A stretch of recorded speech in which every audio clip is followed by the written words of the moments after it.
LAPD spying coalition. The spectators rush to judgment. Yeah, of course, we've been spectators of this mockery for a long time. Because all the king's horses, all the king's men couldn't put Humpty together again. The question really is, who's next? Who's next? Who's going to be murdered in cold blood by this department? We can spend countless hours going to training, circumstances, who said what and why, who did what and why.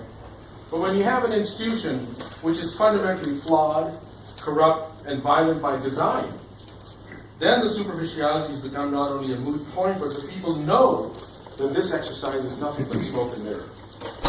So the question is, who's responsible? The individual cops of LAPD? Of course they're responsible. The supervisors of LAPD? Of course they're responsible as well. The management of LAPD? Of course they're responsible. But then we have this, then we know that there's a long history of violence, corruption, and killings, and of course total distrust of the community about LAPD.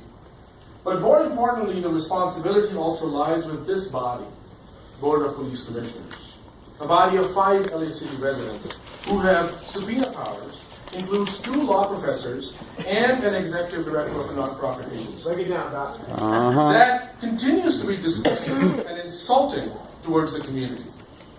You say don't rush to judgment. There's no rush to judgment here.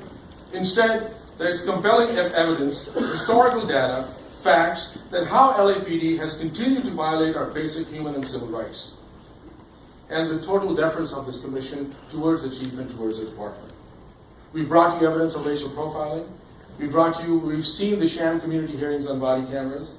We've seen you preside over increased militarization with drones, and then no accountability when they sabotage the federal consent decree. So it is a total failure of this body that equals the murder of Africa. You can't next it.